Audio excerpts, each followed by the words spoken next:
Esports are a big part of mainstream culture. Millions of fans all over the world watch top gamers compete, live or online.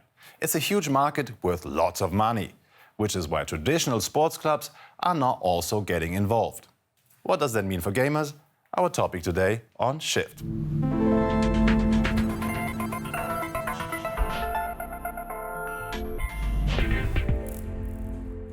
Did you know that Germany currently holds the FIFA World Cup?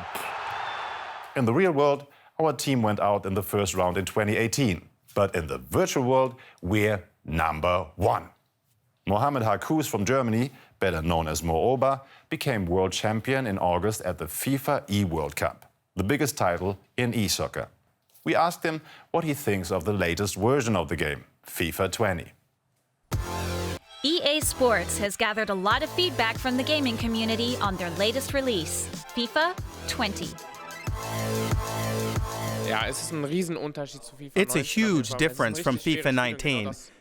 It's a really difficult game, which is what everyone wanted, especially the pros and the hardcore gamers. You feel like you're improving and learning. Everyone's really happy with it. Defense strategies are more intricate in FIFA 20. Gamers can't rely on artificial intelligence as much as they could before. The latest feature is manual defense. You have to select the player yourself and press the tackle button to get the ball. In the previous version, the computer helped out a lot. I think that's the feature that's changed the most. The physics engine has improved to make shots more realistic and the game more authentic. A new gaming guide helps to make free kicks and penalties more accurate. The game also features Volta, FIFA 20's new street soccer mode. You can create the players yourself and play in sport halls and soccer pitches all over the world with people online. FIFA's rival Pro Evolution Soccer from Konami is now also offering a new game, eFootball PES 2020. The developers created a dynamic dribbling feature with help from soccer star Andres Iniesta. They also wanted to give the game a more realistic feel. Stadiums of PES partners have been integrated into the game using 3D scans. In the Master League mode, there are now avatars of legendary managers from all over the world to choose from. Even the algorithm for the transfer market is based on real-world data. PES 2020 has bagged the big one, an exclusive contract with Juventus FC.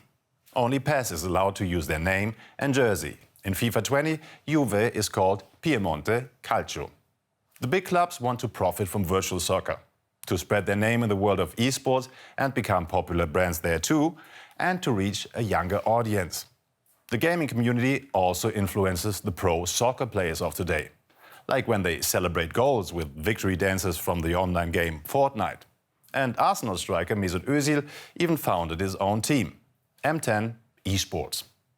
This isn't just fun, it's also very lucrative. The esports industry is expected to turn over 1 billion euros in 2019. That's 26% more than last year. The big money comes from sponsors, media rights and advertising, so it's really no surprise that more than half the German Bundesliga teams now have esports departments. How do esports players benefit from this? Schalke 04 is playing Hertha BSC, and the game is literally in his hands. Tim Schwartmann, aka Tim Lotka, is currently one of the most successful pro esports players for the German Bundesliga team FC Schalke 04. There are overlaps between my game and the professional team for sure.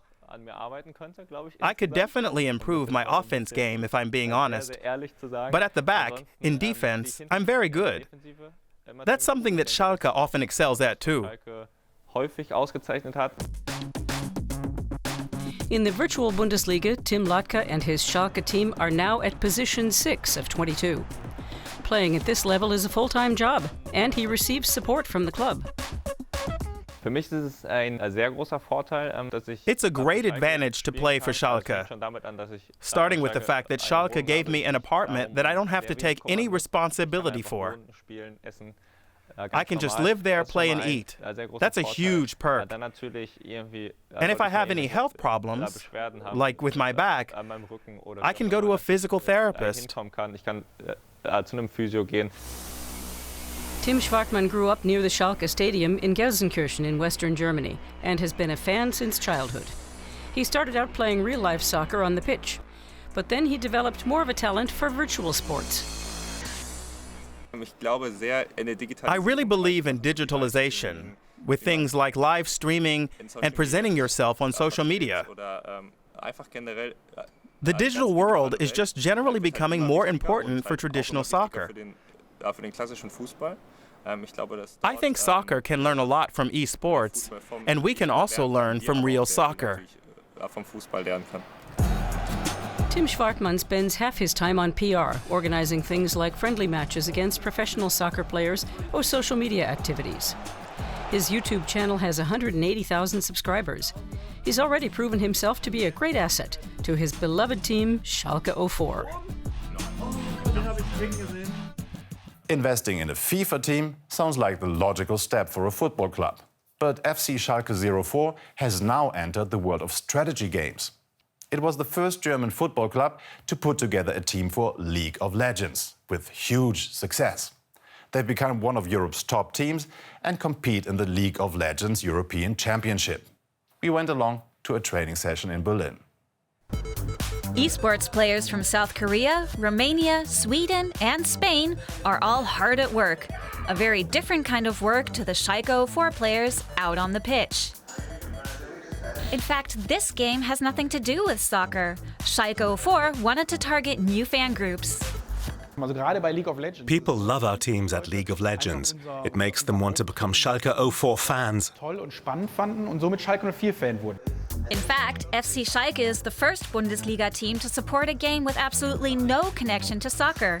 Many traditional Schalke fans couldn't understand why they do such a thing, but success has confirmed their bold strategy. League of Legends connects gamers from all over the world and packs out entire venues. The Schalke eSports team now has a lot of fans who don't even know their core business is soccer. The business behind it is almost the same as the sports business in soccer. We get income from sponsors, from the media, and from TV marketing, from merchandising and digital content. These are all things we're accustomed to from soccer. So, soccer and e-soccer are very similar in terms of marketing. But do esports really count as actual sports? That's a hot topic of debate. While chess is recognized, the big sports federations have a hard time accepting gaming consoles. But why? The German Olympic Sports Federation recently decided that esports do not meet the conditions of organized non-profit sports, because they're too profit-oriented.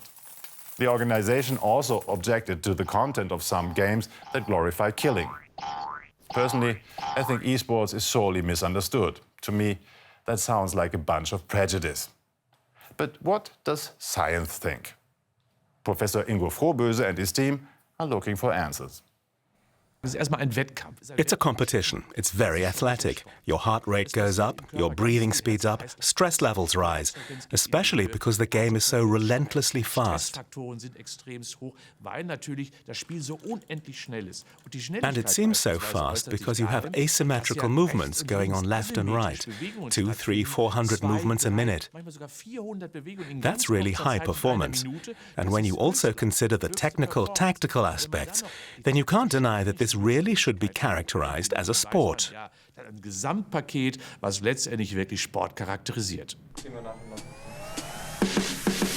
Professor Ingo Frohböse and his team developed a performance test just for esports players.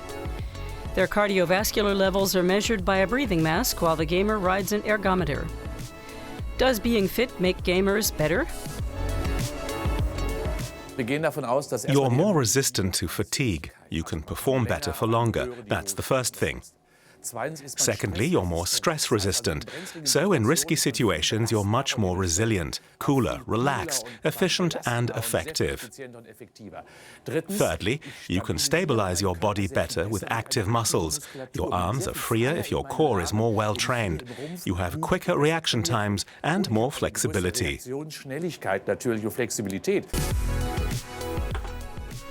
The player's reaction times are measured during this test. It records the stroke rate of the left and right hand. Can physical training help? What does it take to become a good gamer? They need high speed in all motor activities. They need to be perceptive, precise, alert. Everything has to run quickly. And those are skills that don't just come from talent, they also come from hard practice. Those are the essential skills that make a good gamer. Here's another interesting thing the study found. The subjects played around 25 hours a week, on average. So even when it comes to gaming, you need discipline and regular practice. But I wouldn't be surprised if the number of eSports players keeps going up. For all you budding FIFA stars out there, here are some tips from Tim Latka. It's important that you have fun playing the game and to be ambitious, just like all things in life. If you invest a lot of time, you'll improve quickly. In this game, it's also important that you have a solid back four. Leave the midfielder standing rather than running after the opposition. The back four unit is usually very strong in FIFA. And what's also important, after the game, take a look at your goals and the goals scored against you. Analyze them to see where you didn't do well and where you did do well, and use that in the next match. Analyze your own gameplay. It will help you get better faster.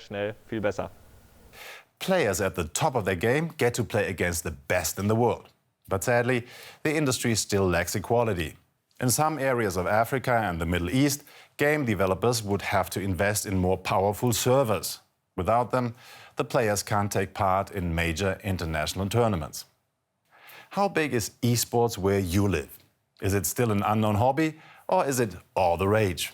And how do you feel about soccer clubs entering the world of eSports? Join the discussion on YouTube or Facebook. See you soon, and until then, bye-bye.